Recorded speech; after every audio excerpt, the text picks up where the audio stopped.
ሩት ምዕራፍ 1 ከቁጥር 1 ጀምሮ እንዲህም ሆነ መሳፍንት ይፈርዱበት በነበረ ጊዜ በሀገሩ ላይ ረሃብ ሆነ።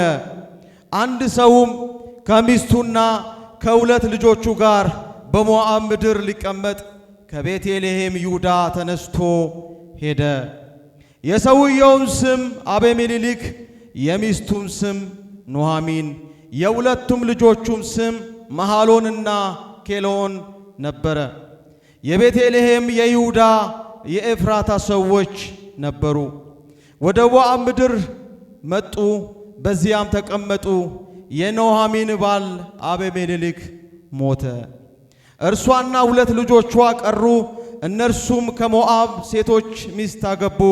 የአንዲቷ ስም ኦርፋ፣ የሁለተኛይቷ ስም ሩት ነበረ። በዚያም 10 ዓመት ያህል ተቀመጡ።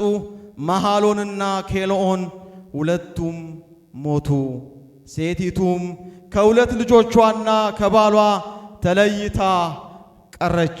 ቁጥር 6 ላይ እርሷም በሞዓብ ምድር ሳለች እግዚአብሔር ሕዝቡን እንደጎበኘ እንጀራም እንደሰጣቸው ሰማች። ክብር ለጌታ ይሆን፣ ክብር ለኢየሱስ ይሆን። መጽሐፈ ሩት በአራት ምዕራፎችና በ85 ቁጥሮች የተዋቀረ መጽሐፍ ነው። በመጽሐፍ ቅዱሳችን ውስጥ በሴቶች ስም የተሰየመ 2 መጽሐፍ ነው ያለው። አንደኛው መጽሐፍ መጽሐፈ አስቴር ነው።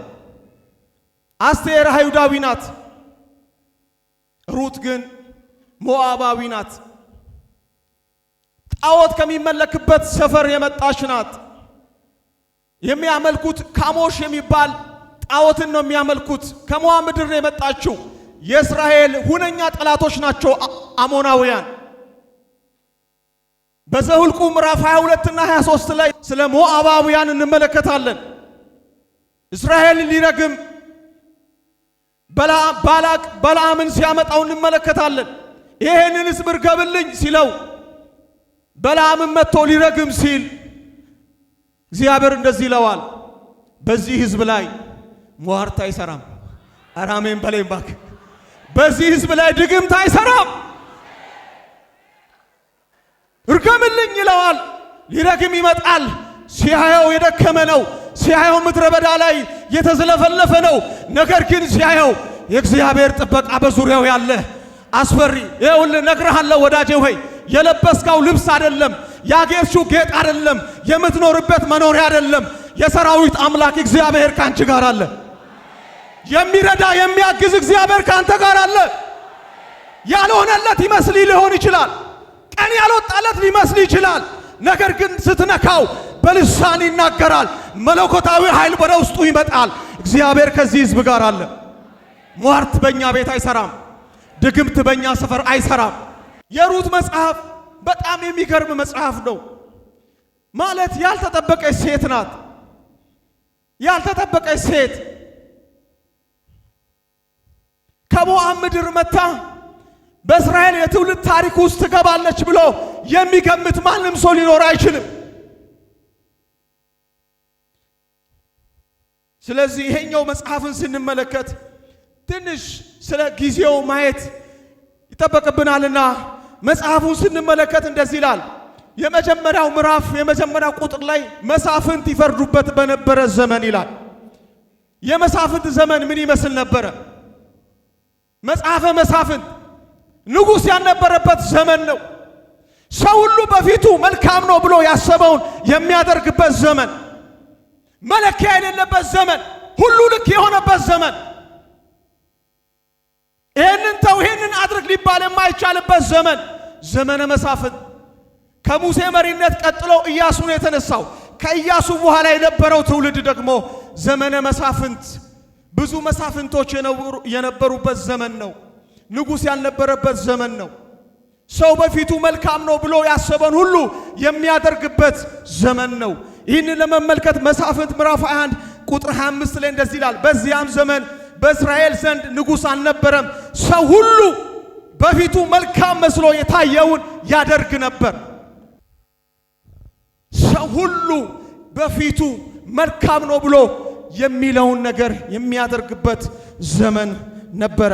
እጅግ አስጨናቂ ዘመን ነበረ። እዚህ ዘመን ላይ ሆኖ ስለነዚህ አንድ ቤተሰብ ታሪክ ነው የምንማረው ዛሬ። ስለነዚህ አንድ ቤተሰብ የአቤሜሌክ ቤተሰብ ታሪክ ነው የምንማረው እና እዚህ ዘመን ላይ ሆነው አንድ ነገር ተከሰተ። ረሃብ ተከሰተ። በመጽሐፍ ቅዱሳችን ውስጥ በተለያዩ ቦታዎችና ስፍራዎች ላይ ረሃብ ተከስቷል። በአብርሃም ዘመንም በዮሴፍ ዘመንም ረሃብ ተከስቷል።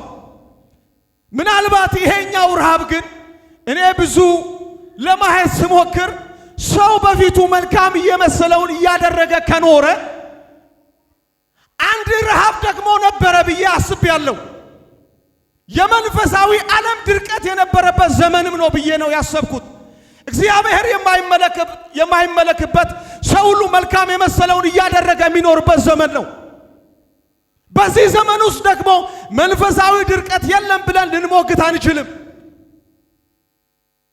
መሳፍንትን ስንመለከት እግዚአብሔር ለሚዲያውያን አሳልፏቸው እንደሰጠ እግዚአብሔርን የሚያሳዝን ነገር እንደሰሩ መጽሐፍ ይናገራል። ስለዚህ ይሄ ዘመን ላይ ሆኖ ረሃብ ተከሰተ። ረሃብ ለመከሰቱ ምክንያት ረሃቡ የተከሰተው ሞዓብ ቢሆን አይገርመኝም። ረሃቡ የተከሰተው ማርና ወተት የሚፈስባት ምድር እግዚአብሔር ከግብፅ ሲያመጣቸው እኮ ማርና ወተት የምታፈሰዋን ምድር ወደ ሰፊቷና ወደ መልካሚቷ ምድር አስገባቸዋለሁ ነው ያለው። ጸሐፊው ሲጽፈው ቤተልሔም ይሁዳ ኤፍራታን ያለበት ምክንያት ቤተልሔም ማለት የዳቦ ቤት፣ የእንጀራ ቤት፣ የሚትረፈረፍበት ቤት ማለት ነው። ሰው በእንጀራ ቤት እየኖረ ረሃብ መጣ። ለምን ከተባለ እግዚአብሔርን በማይፈልግበት መንገድና የህይወት ጎዳና ይሄዱ ስለነበረ ነው። ረሃብ ሆነ።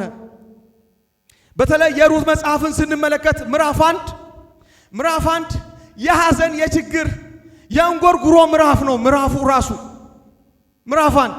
ምዕራፍ ሁለትን ስንመለከት የምሪት ምዕራፍ ነው። ሃሌሉያ እስቲ አሜን በሉ። ምዕራፍ ሁለት ላይ ምሪት አለ። እንደ አጋጣሚ ሆኖ ደረሰች ይላል። ክብር ለጌታ ይሁን።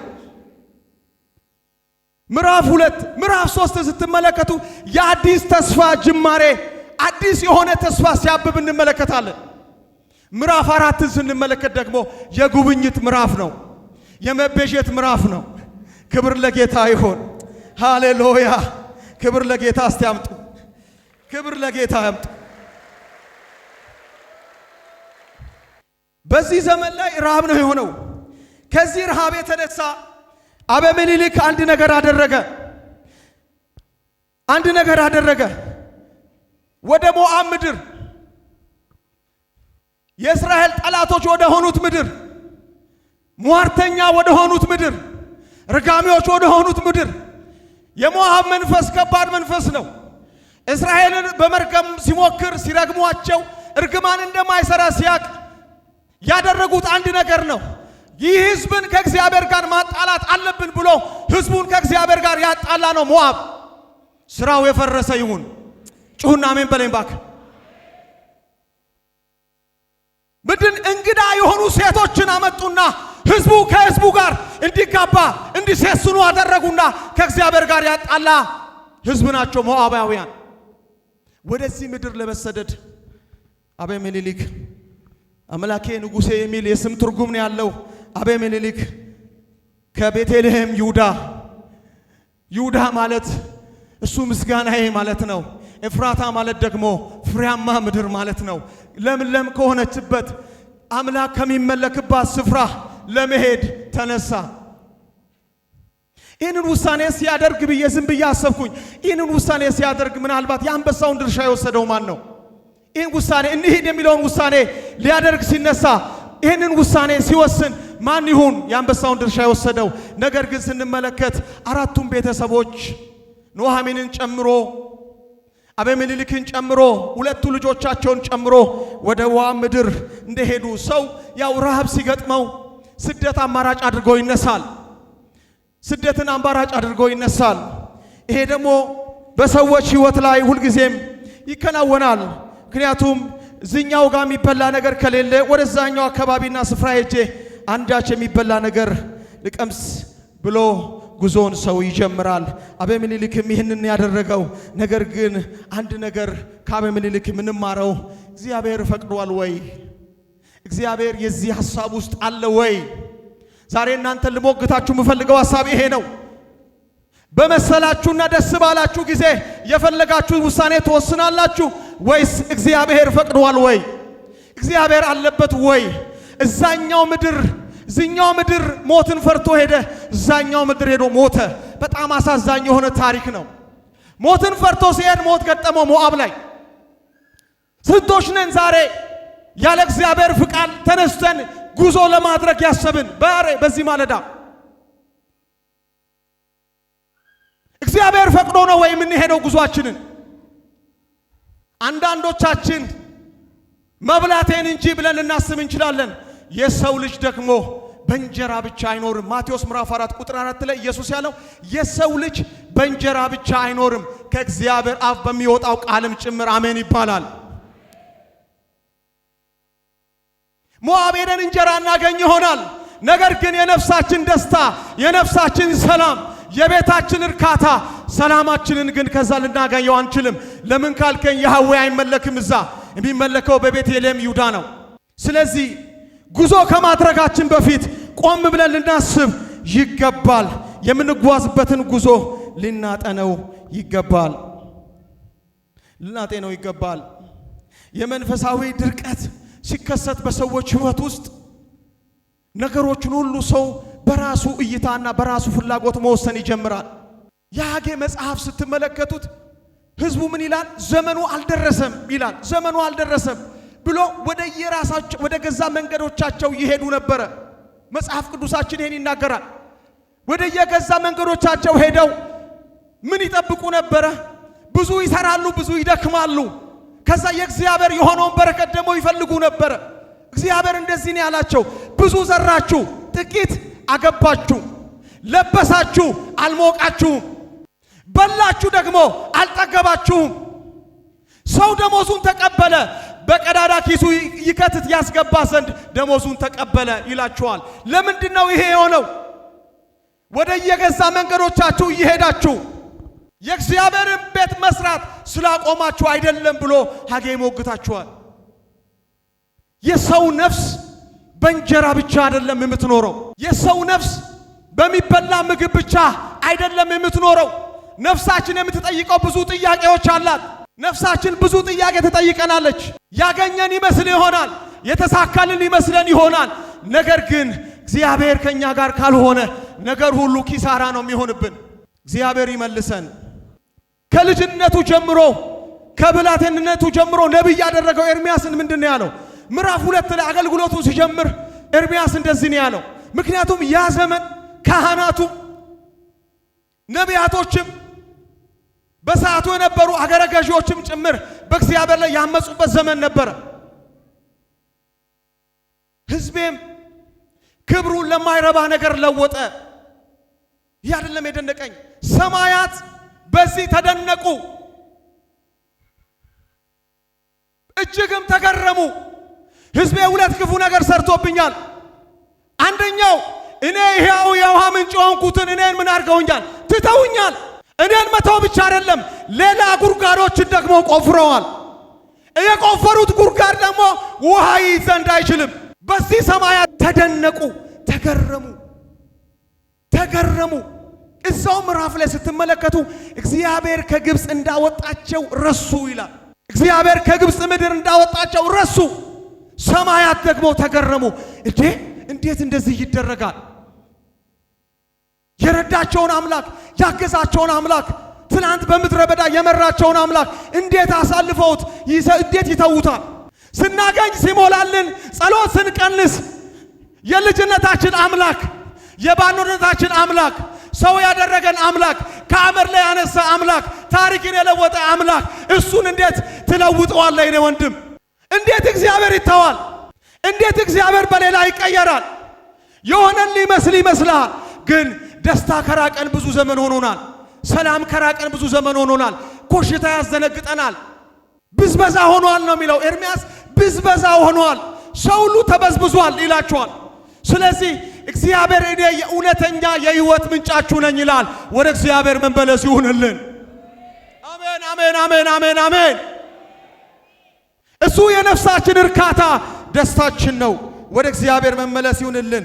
ስለዚህ እንጀራ ስላጣን ብቻ ሻንጣችንን ይዘን የምንጓዘው ጉዞ አይደለም። ነገሮችን ሁሉ እንዳሰብነው ስላልሆነ ጉዞ የምንጀምርበት የሕይወት ምዕራፍ አይደለም። ቢረብንም ቢጠማንም ቢሆንልንም ባይሆንልንም እዚሁ እንከርማታለን። ክብር ለጌታ ይሆን። ቢገለንም እሱን እንጠብቃለን። እቤቱ ሆነን እንጠብቃለን። ኢዮብ ያለው ቢገለኝም ቢሆን እግዚአብሔርን በስፍራችን ሆነን መጠበቅ ይሁንልን። በጣም የሚያሳዝነው ኑኃሚንን ስንመለከታት ምዕራፍ 1 ላይ እቤቷ ላይ 3 ድንኳን የተዶኮ ነው። ባሏን ቀበረች በባዕድ ምድር፣ ልጆቿን ቀበረች፣ አመጣ የወለደቻቸው ልጆቿን ወንድ ልጆቿን። ምን ያህል መራራ ሕይወት ውስጥ እንዳለች ማየት በጣም ቀላል ነው። ከልጆቿ በጣም ከምትወደው ባሏ ተለይታ ብቻዋን ቀረች ይላል ጸሐፊው ሲጽፍ፣ ብቻዋን ሆነች ይላል። ምዕራፍ 1 ቁጥር 6 ላይ እርሷን በሞዓብ ምድር ሳለች እግዚአብሔር ሕዝቡን ጎበኘ። የጠበቁትን እግዚአብሔር ይጎበኛቸዋል። አሜን አሜን አሜን። በቤቱ የቆዩትን መዝሙረኛው ዳዊት ሲናገር ቆይቼ የእግዚአብሔርን ደጅ ጠናሁት፣ እርሱም ዘንበል አለልኝ። ዘንበል ይበልል ወንድሜ ለጠበቁት። ምክንያቱም እነሱ ሞዓብ ሳለ ነው የሰሙት። ግን ደግሞ በዛ በቤተልሔም ይሁዳ በኤፍራታ ሆነው የሚጠብቁ ደግሞ ስለነበሩ እግዚአብሔር ሕዝቡን ጎበኘ፣ እንጀራም ሰጣቸው። ከኑኃሚን የምንማረው ለመመለስ መወሰኗን መመልከት እንችላለን። ለመመለስ ወሰነች።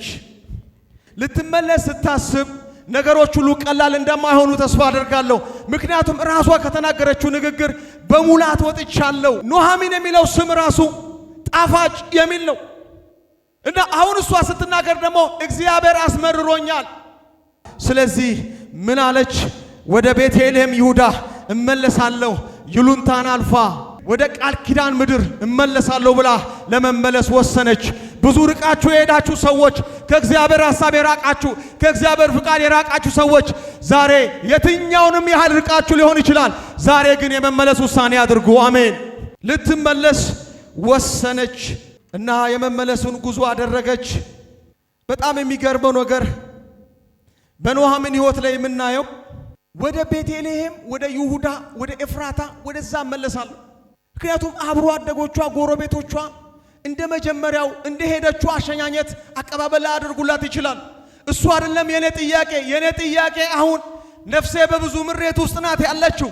ጉብኝት ያስፈልገኛል፣ መታደስ ያስፈልገኛል። እግዚአብሔር ድጋሚ እንዲያየኝ፣ የድጋሚ እድል እንዳገኝ ወደ እግዚአብሔር እመለሳለሁ። የእንደገና አምላክ እግዚአብሔር እንደገና ተመለከታት። ክብር ለጌታ ይሆን። አሜን አሜን አሜን። ስለዚህ መወሰን መቻል አለብን። ከየትኛውም ከሄድንባቸው ርቀቶች ወደ እግዚአብሔር መመለስ መቻል አለብን። መጽሐፍ ቅዱሳችን ላይ በተለይ ስለ መመለስ ስናስብ የሉቃስ ወንጌል ምዕራፍ 15 በጣም እጅግ ጠቃሚ የሆነ ነገር ተጽፎበት እናገኛለን። ኢየሱስ ክርስቶስ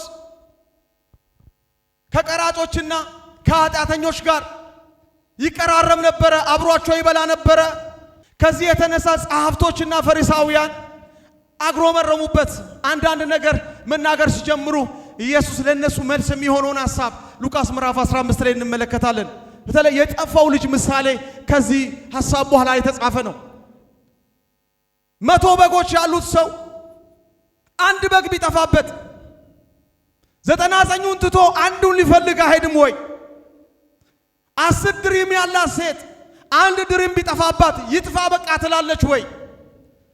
ይልቁኑ መብራቷን አብርታ ቤቷን ጠርጋ አትፈልግም ወይ ብሎ ይናገራቸዋል። ከዛ ቀጥሎ ያለው ምዕራፍ ከ100 አንድ ጠፋ፣ ከ10 አንድ ጠፋ፣ 2 ልጅ ያለው ደግሞ አንደኛው ልጁ ቢጠፋስ የሚል ሐሳብ አነሳ። በጣም የሚገርመኝ ስለ መመለስ ውሳኔ ሳስብ ይሄ ልጅ የጠፋው ልጅ ምሳሌ ትዝ ይለኛል። ምክንያቱም የሚደርሰኝን ድርሻዬን ስጠኝ ብሎ ከአባቱ ተካፍሎ ድርሻውን ወስዶ ጉዞ ያደረገ ልጅ ነው። ሁሉንም ከከሰረ በኋላ በዛች ሀገር ጽኑ ረሃብ ሆነ። ሄደ፣ እንዳሰበው ነገሮች ሁሉ አልሆኑም። ነገሮች ሁሉ እንደጠበቀው አልሆንም። ረሃብ ገጠመው፣ ይጨነቅ ጀመረ።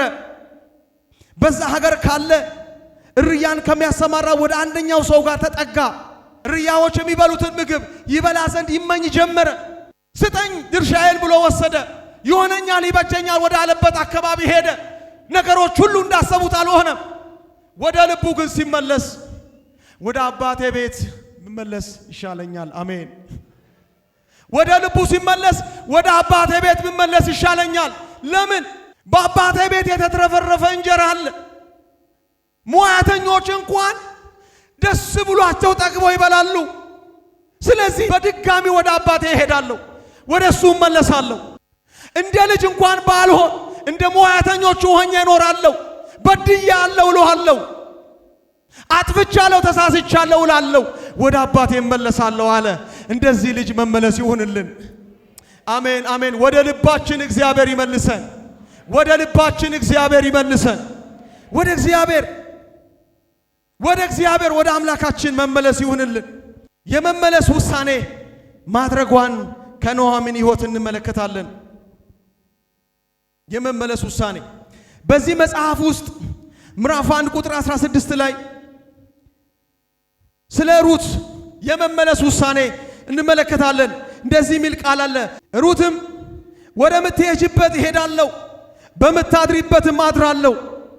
እንድተውሽ ካንቺ ዘንድ እንድመለስ አታስቸግርኝ። ሕዝብሽ ሕዝቤ፣ አምላክሽም አምላኬ ይሆናል።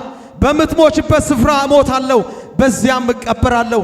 ከሞት በቀር አንቺና እኔን አንዳች ቢለየን እግዚአብሔር ይህን ይጨምርብኝ አለች።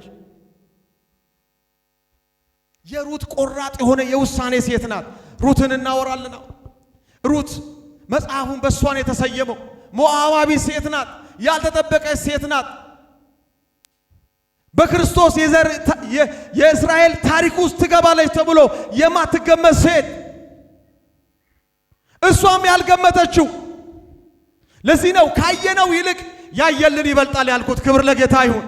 እሷም ያልገመተችው፣ እሷም ያላሰበችው። ግን እዚህ ጋር ስትመለከቱት ከሞት በቀር አምላክሽ አምላኬ ይሆናል፣ ሕዝብሽም ሕዝቤ ይሆናል፣ ከሞት በቀር እኔና አንቺ ሊለየን የሚችል አንዳች የለም ብላ ስትወስን እንመለከታለን። ሩት በጣም አስገራሚ የሆነች የስሟ ትርጉም ወዳጅነት፣ ታማኝነት ማለት ነው። ሩት በጣም ቆራጥ የሆነች ሴት ናት። ወደ ኋላ የማትል ሴት፣ ወደ ኋላ የማትል ሴት። ኑኃሚን እኔ ልጅ መውለድ እንኳን አልችልም፣ ልጅ መውለድ እንኳን ብችል ዛሬ ባል እንኳን ባገባ የኔ ልጆች ደርሶ ባለም ይሆን እስኪ ደርስላችሁ ድረስ እንኳን ምንም ተስፋ የለኝም ስትል ኖ አምላክሽ አምላኬ ይሆናል፣ ሕዝብሽም ሕዝቤ ይሆናል፣ በምትኖሪበት እኖራለሁ፣ በምትሞችበት ደግሞ ሞታለሁ ብላ ወሰነች። እግዚአብሔር ከሚወስኑት ጋር አንዳች ቁም ነገር ያደርጋል። ክብር ለጌታ ይሁን። አሜን አሜን አሜን አሜን።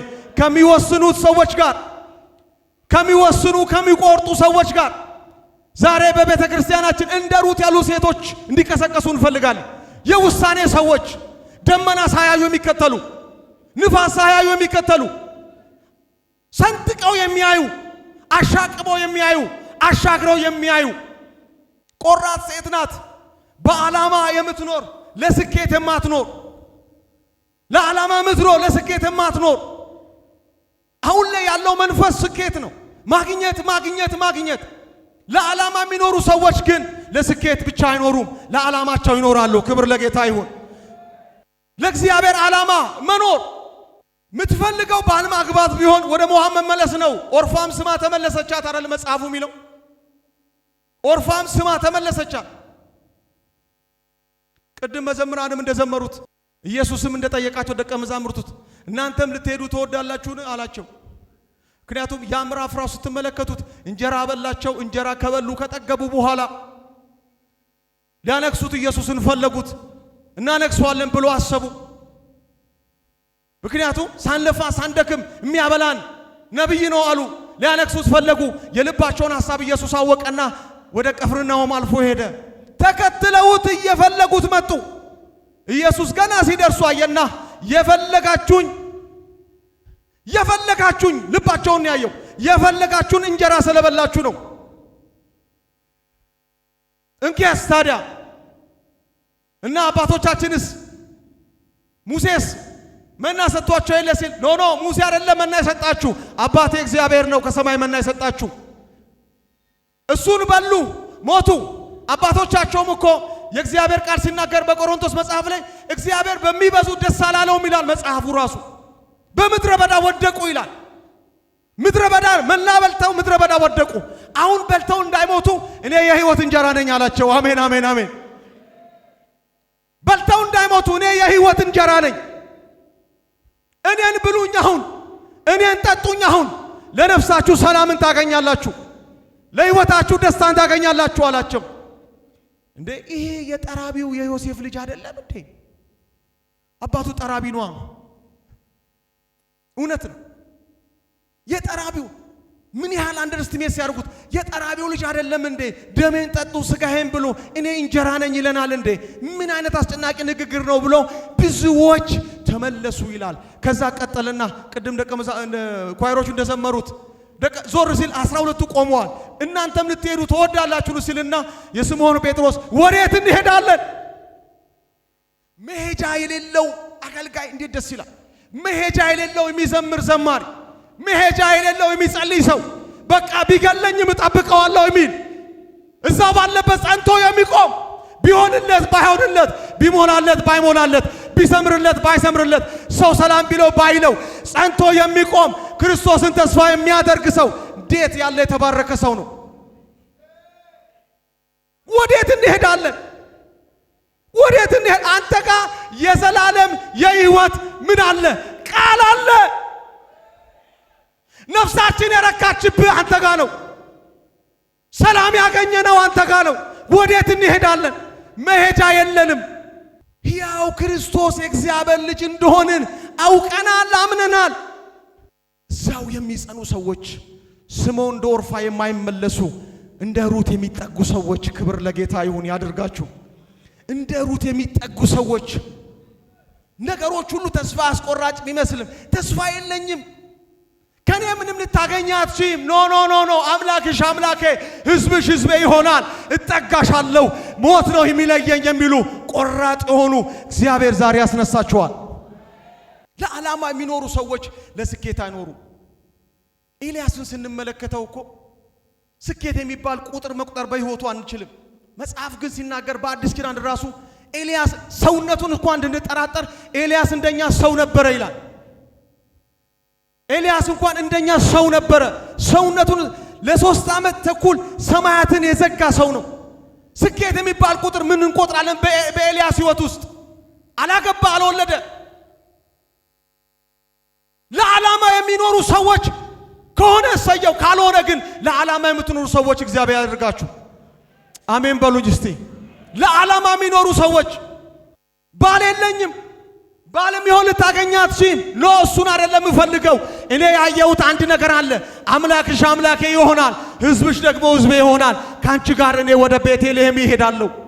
መጽሐፍ ቅዱሳችን እንደሚናገረው በትንቢተ ሚክያስ ምዕራፍ 5 ቁጥር 2 ላይ እንደዚሁም በማቴዎስ ወንጌል ስንመለከት የናዝሬቱ ኢየሱስ ንጉሡ ኢየሱስ ያዳነን ኢየሱስ የታደገን ኢየሱስ የተወለደባት ስፍራ ናት። እንዴት ቤተልሔም ይሁዳን ትተን እንሄዳለን? እንዴት ቤተልሔም ይሁዳን ትተን ሞዓብ ትሰደዳለህ? የኔ ወንድም ከእግዚአብሔር ሕዝብ ጋር መከራ መቀበል ይሻልሃል። በእግዚአብሔር ቤት ላይ ሁለቱም በረከቶች አሉ። ጠብቀው ይመጣል፣ ግድ የለህም። ምንም እንኳን በለስ ባታፈራ፣ የወይን ሐረግ እንኳን ምንም ባይሰጥ፣ ከብቶችም ከጋት ቢጠፉ ጠብቀው ይመጣል ኢየሱስ። ይመጣል ኢየሱስ። ጠብቂው እህቴ፣ ይመጣል ኢየሱስ። ዘንበል ብሎ ቤትሽ ይመጣል። ዘንበል ብሎ ቤት ይመጣል። ጠብቀው በስፍራ በቦታ ሆነ። ሩት ቆራጥ ሴት ናት። በችግር ጊዜ፣ በመከራ ጊዜ፣ በክፉ ቀን፣ ተስፋ በሌለበት ጊዜ የምትጠጋጋ ሴት ናት። ትጉ ሴት ናት። ትሁት ሴት ናት። ሩት ምዕራፍ 2 ቁጥር 10 ላይ ታዛዥ ሴት ናት። ሰውን ሰምታ የምትታዘዝ ሴት ናት። ምግባረ መልካም ሴት ናት። እስራኤልን ከሰሉ ትውልዶች መካከል የተቀላቀለች ሴት ናት። ክብር ሁሉ ለጌታ ይሁን። ሃሌሉያ። እግዚአብሔርን እጅግ አድርገን እናመሰግናለን። ስለዚህ መልእክቴን እንደዚህ ብዬ ጠቀልለዋለሁ። ከቦዔዝ የሚበልጥ ኢየሱስ በዚህ አለ። በደሙ የዋጀን፣ በደሙ የተቤዠን፣ ኃጢአታችንን ድፋችንን በደሙ ያነጻ ኢየሱስ በዚህ አለ። ገብስ ሰፍሮ ሳይሆን ሕይወቱን ሰጥቶን ያዳነን ኢየሱስ በዚህ አለ። ገንዘብ ከፍሎ ሳይሆን ሕይወቱን ከፍሎ ያዳነን ኢየሱስ በዚህ አለ።